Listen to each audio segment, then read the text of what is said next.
Shalom dan salam sehat para sahabat Narwastu. Tidak lama lagi, pada tanggal 2-8 Desember 2024, Sinode HKBP, Huria Kristen Batak Protestan, akan mengadakan Sinode Godang atau semacam kongres untuk memilih Evorus dan Sekjen HKBP beserta jajarannya.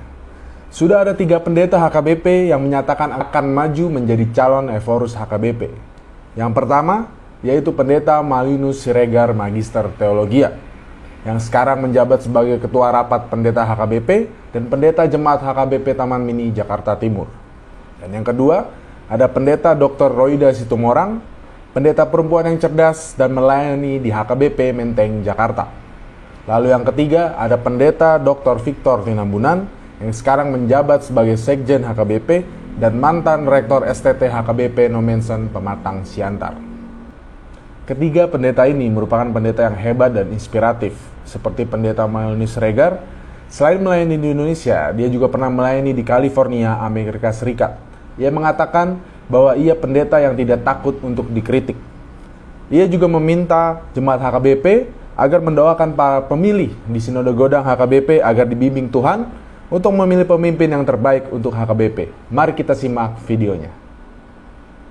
Amang, pemirsa mungkin ada yang sedikit juga tahu ya bahwa Amang Pendeta ini punya background yang luar biasa. Tidak hanya melayani di Indonesia, tapi juga di Amerika. Mungkin ada pengalaman yang bisa di-share, yang bisa jadi masukan untuk pengembangan kita di dalam negeri. Seperti apa saat Amang di sana?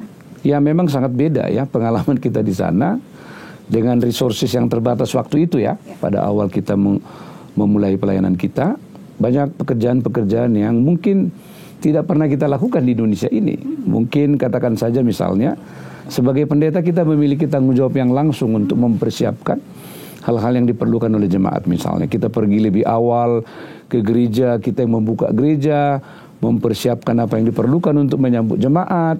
Pada saat kita mengakhiri kebaktian, kita mau berpisah, maka kita harus mencek ya, melihat apa yang kurang, membersihkan semuanya sebelum kita meninggalkan gereja. Dan ada pengalaman yang unik yang saya alami pada waktu itu. Pada saat peristiwa September 11, kita menghadapi satu keputusan negara Amerika yang melakukan special registration, registrasi khusus untuk seluruh warga negara asing yang masuk ke Amerika, terutama dari negara-negara yang sering digolongkan waktu itu, negara-negara dari Muslim country. Mereka harus setiap bulan melapor ke Badan Imigrasi di Amerika, dan kita harus mendampingi itu. Banyak yang kita dampingi pagi hari karena mereka dalam kecemasan, ketakutan. Itu adalah pengalaman saya yang sangat luar biasa, yang berkesan dan memberikan kepada saya itu sebuah nilai baru tentang perlunya kita membangun sebuah sikap solidaritas ya terhadap penderitaan orang, terutama dalam pelayanan sosial yang harus lebih konkret kepada warga yang sedang menghadapi berbagai persoalan-persoalan di tengah-tengah kehidupan. Itulah beberapa pengalaman saya yang mungkin sedikit agak berbeda dengan yang di Indonesia. Dan saya juga harus bekerja ekstra. Ya karena memang pada waktu itu kita belum boleh menutupi semua kos kita. Karena memang baru memulai waktu itu gereja ya. Jadi kita harus juga bekerja tambahan. Jadi saya pernah juga sebagai cleaning service. Pernah juga saya melempar koran. Tapi saya menikmati itu. Itu sebagai bagian dari sebuah jalan atau solusi yang bisa kita lakukan supaya kita tetap bisa menjalankan tugas-tugas pelayanan kita tanpa pernah mengeluh atau tanpa pernah kita bersungut-sungut dengan kekurangan-kekurangan yang masih ada pada waktu itu. Tanpa pernah mengeluh, tanpa bersungut-sungut. Karena ini bukti bahwa setiap tempat punya cerita. Betul setiap sekali. tempat punya tantangan masing-masing. Tapi value yang dibawa juga beda ya. Beda value yang dibawa tentu ya. Itu menjadi sesuatu nilai yang akan mempengaruhi hidup saya dalam perjalanan saya selanjutnya. Pada saat misalnya menghadapi ujian dan tantangan, kita sudah cukup terlatih misalnya dengan nilai-nilai yang telah dianut ya. Nilai-nilai yang telah kita yakini sebagai kekuatan yang boleh menopang kita dalam menghadapi segala ujian di tengah-tengah kehidupan. Inilah kadang kita dapat satu anugerah, dapat satu kebahagiaan bisa kita terima dengan penuh kasih gitu ya. Tapi saat tantangan belum tentu.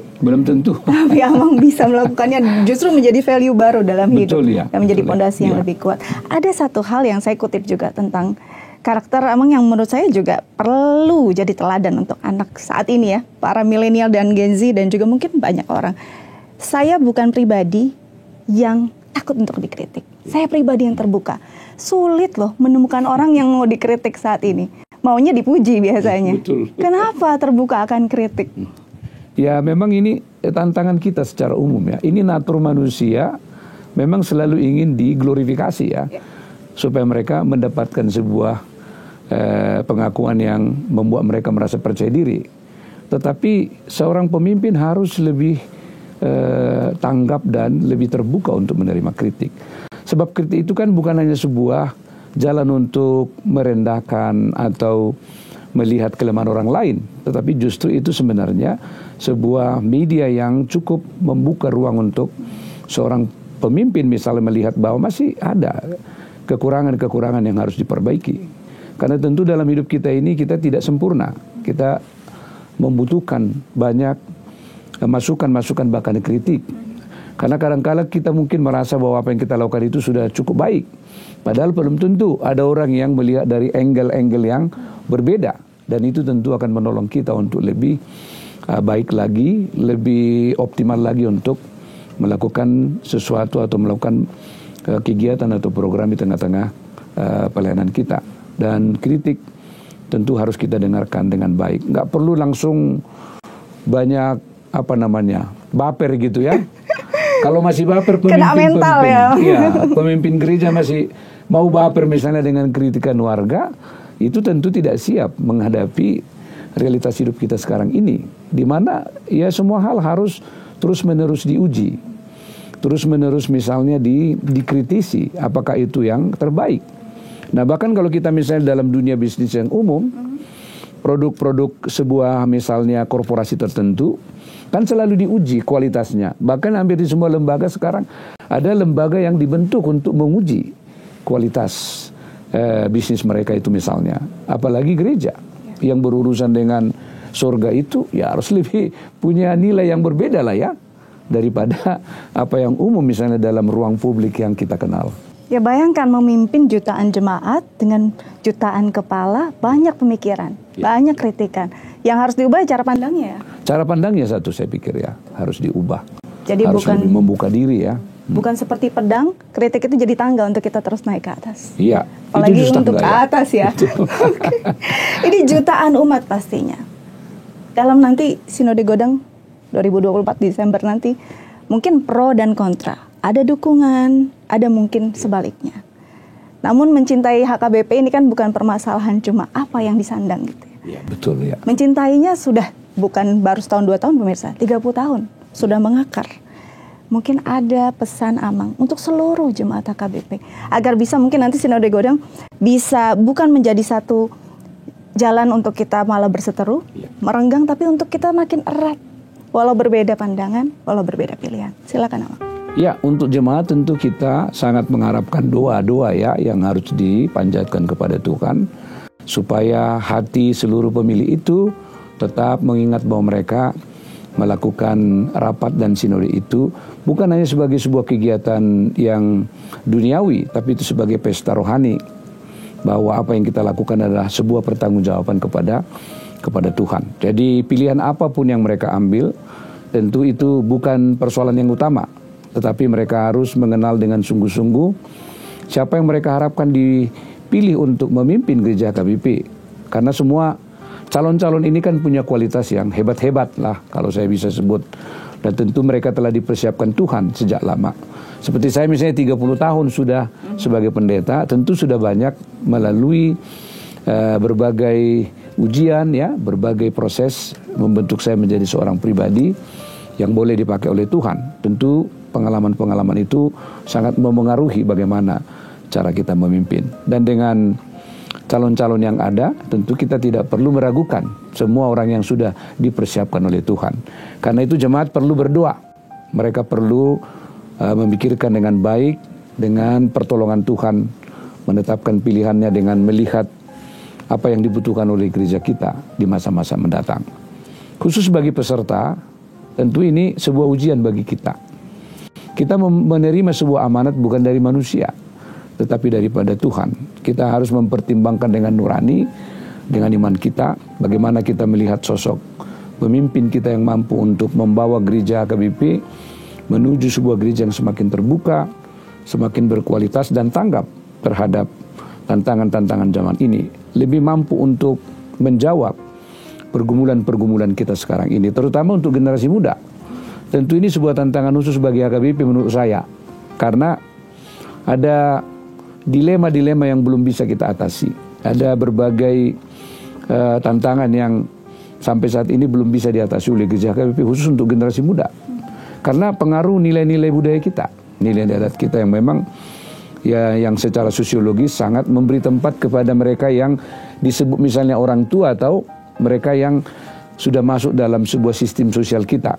Dan tentu memang anak muda nggak masuk ke sini karena dia tidak masuk dalam struktur atau sistem sosial kita. Tapi sebagai gereja kita harus berbeda dengan organisasi-organisasi sosial lain. Gereja harus menjadi sebuah ruang yang sangat terbuka bagi siapapun, yang boleh mendengar siapapun, yang boleh mengajak siapapun untuk berkarya di tengah-tengah gereja kita itu. Karena itu kepada para pemilih nanti, apakah pendeta dan dari kaum awam atau majelis yang akan diberangkatkan menuju Sinode Godang, kami menitipkan pesan, berdoalah dengan sungguh-sungguh, minta pertolongan Tuhan, supaya Tuhan yang menolong kita untuk menentukan pilihan kita, karena siapapun yang dipilih itu adalah yang dipercaya oleh Tuhan untuk memimpin gereja HKBP. Tapi setidaknya pakai juga ini ya, akal pikiran kita ya, disesuaikan dengan tantangan dan kebutuhan-kebutuhan HKBP dengan sosok-sosok yang dipersiapkan oleh Tuhan untuk dipilih. Itulah video yang bisa kami tayangkan. Bapak dan Ibu sekalian, jangan lupa subscribe, like, komen, dan share video-video kami. Shalom, salam sehat, salam Pancasila, Tuhan Yesus memberkati kita sekalian.